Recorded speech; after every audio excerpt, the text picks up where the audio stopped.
Hello VC, what's up everybody? Um, Pinet Top or KI Flex here again. Glad to be back with another update. Hope everybody is having a good day in spite of the snow here in the Northeast. We've been wow slammed with some serious snow over the last couple of months, but we are hanging in there. I have a vinyl update today, and I want to talk a little bit about the turntable that I got. I wanted to do a little review, a short review of the turntable. I never got the opportunity to do it since I had it in the system. So I decided to take the opportunity today. I'm off from work and it's pretty nice outside. There's a lot of snow on the ground, but it's still a pretty nice day today in spite of the weather. So I've been to the record store on one of these cold Sundays, and I picked up some more jazz. So I want to share some jazz with you guys. Big shout out to the vinyl community, Brandon, Tammy, Trish, and all you guys, Dan, Adam, all you guys. Shout out to you guys. So let's start with a jazz update. You guys know I'm a big jazz fan, so it's some more jazz. So we have Earl Cool. This is the first album that I picked up. Earl Cool and Bob James. I have a lot of music from Earl Cool and Bob James. One of my favorite keyboardists is Bob James, and one of my favorite guitarists is Earl Cool. So I love their music, and this is two of a kind. I have a couple of albums from these guys. This one opens up to pictures of the band. We have Bob James with the glasses, Earl Cool, alright, the Ace, Bob James, and the Kings.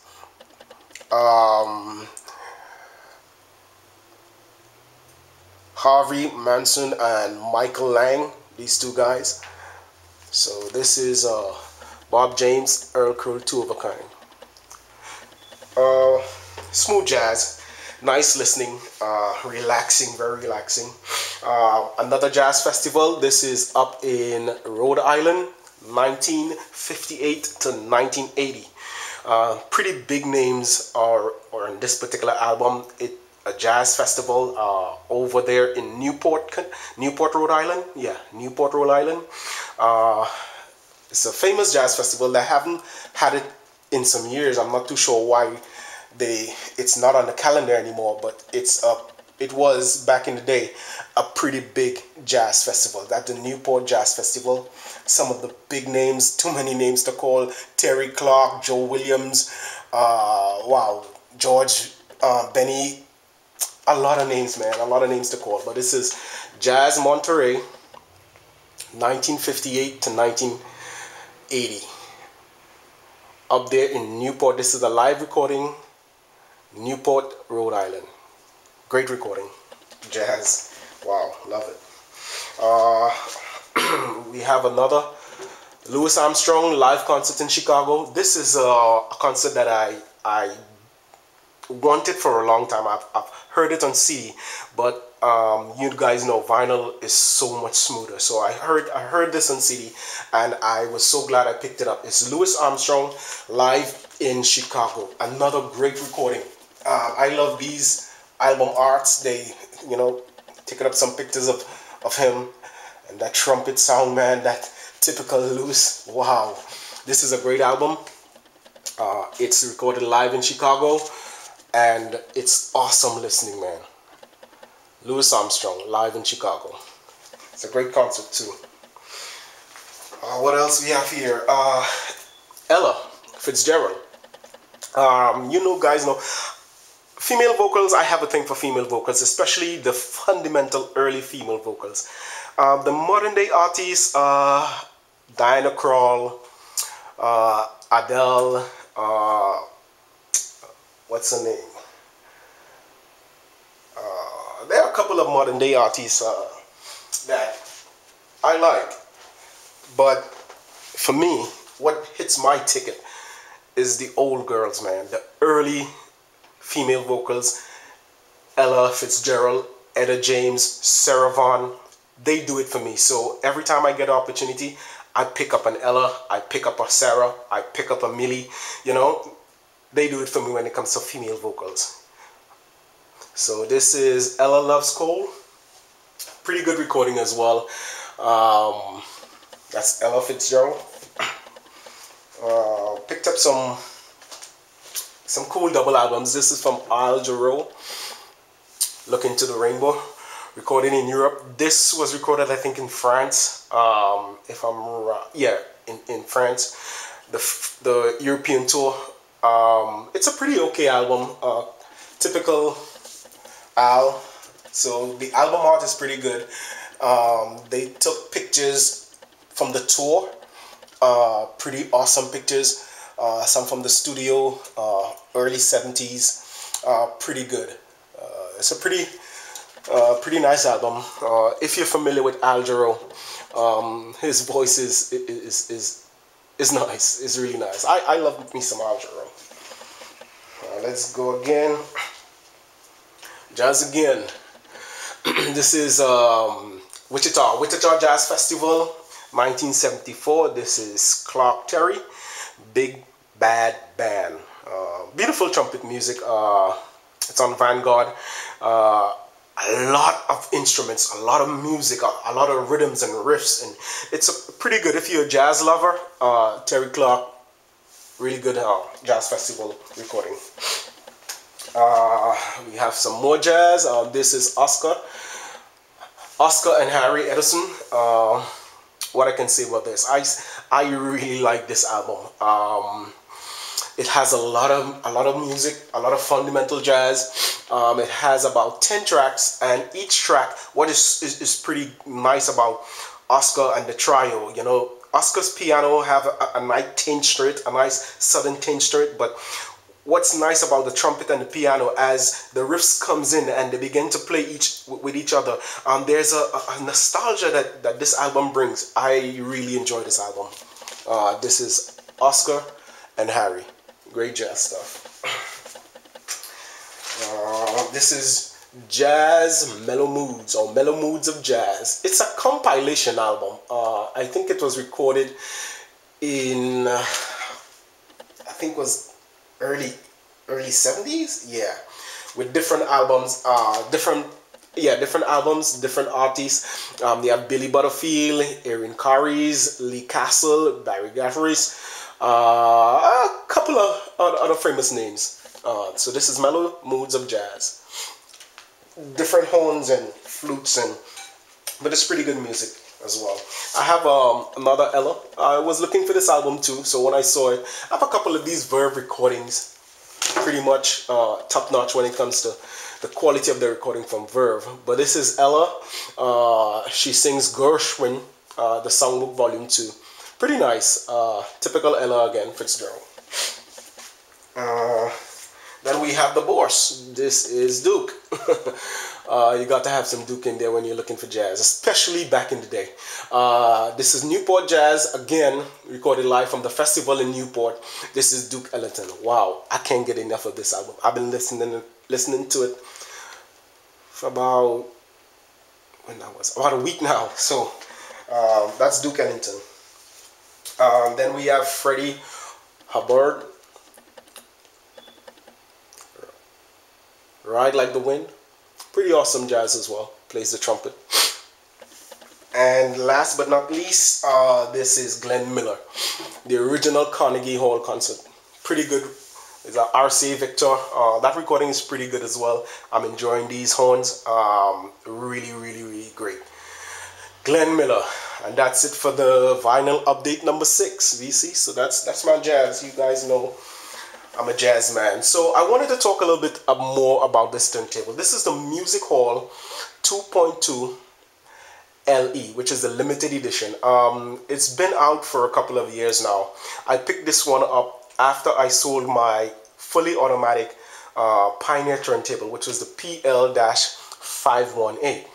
Now, coming from an automatic turntable to a manual, it's a little getting used to having to do everything manually, including changing the speed. It's a 2-speed turntable, but it's belt driven, and you gotta literally take the platter off and change the speed. but I'm not a 45 guy. I haven't had a 45, so I have no problem basically with the whole two-speed genre. I don't have any 45 records, but hopefully, who knows, sometime. So I have it loaded with an Autophone 2M Red phono cartridge, which is a pretty good cartridge. It sounds pretty good. The turntable performs very well. There are a lot of guys who speaks about, I think it's Moto Rumble Noise or something like that. The audiophiles talk, but I haven't heard any such thing from this turntable. It sounds very good. I did make some upgrades to the turntable. So let me share some of the upgrades that I made to the turntable. One, I changed out the cartridge from the Music Hall Tracker to the Autophone 2M Red that you can see there. That's a 2M Red, right, from Autophone. I also added a record clamp. That's two. That's another upgrade. And I bought the acrylic mat that helps, because the original felt mat that came is just a dust magnet.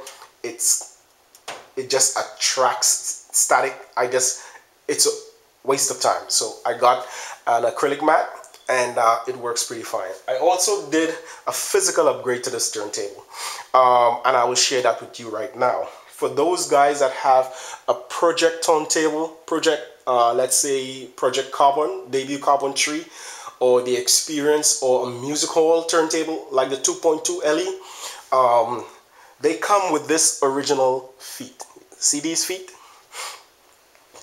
These feet. This came with the turntable.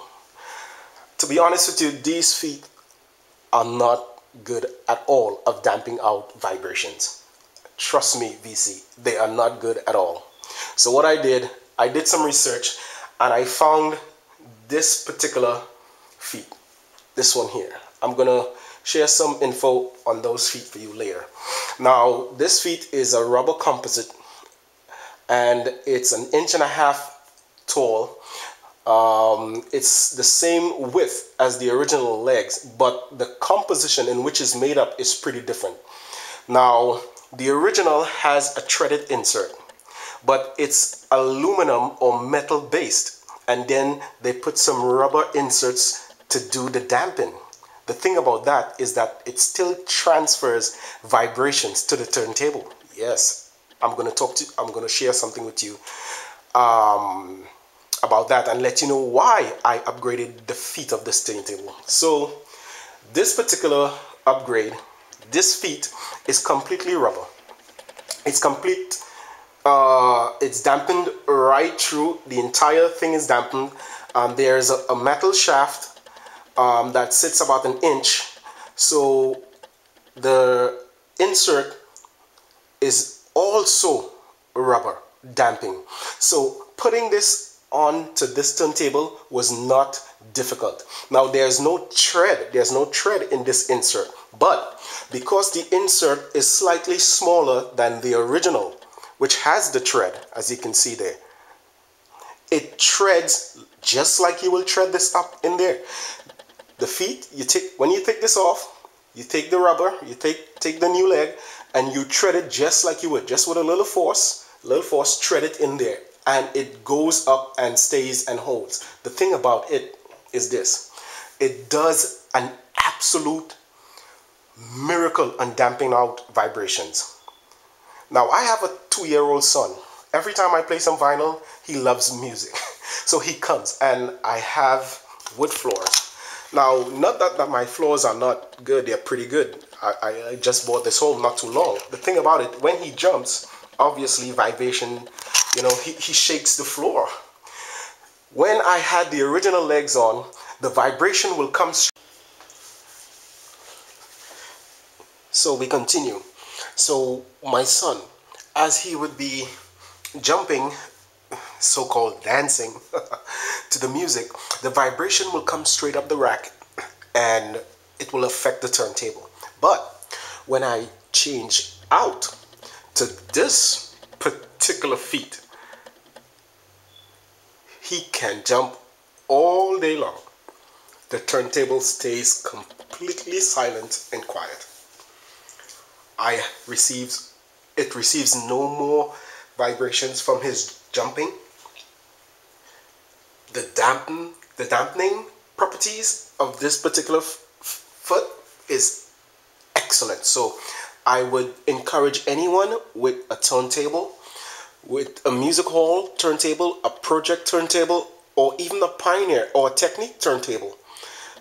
This will work for those turntables as well. I had these on the Pioneer turntable and they did an excellent job. I highly recommend these rubber legs for your turntable. It's very cheap, it's not expensive, it's under $10, and they're better built than the original legs. Yes, they are. They do a better job of what a turntable leg or feet supposed to do, which is dampen out vibrations. This does it. In fact, this eliminates the vibration. I recommend it to anyone to get these feet. I picked those up on eBay from a guy out in Ohio. They are Penn Helicon. That's the brand. I'm not too sure if you guys can see that there. It's Penn Helicon. And they're about $5 for 4. Yeah, you get a set of 4 with the mounting screws for about $5. You just pay to ship it and it comes straight to your door. It's a great upgrade to any project or music hall turntable feet. So that's my upgrade of the feet of this turntable. So I'm pretty satisfied with the sound quality of the turntable. I like the look of the turntable. So I would recommend the turntable to anyone who's looking to spend at least $500, including a good cartridge. You're looking at anywhere between $500 and $700, $800 max for a pretty good turntable that you will enjoy, and you probably will fall in love, because I fell in love with this one. So sorry for the video early on. I ran out of time. So this is the completion. Thank you guys. See you guys later, VC. Have a good one. Pioneer Top scene. Next time, I'm out.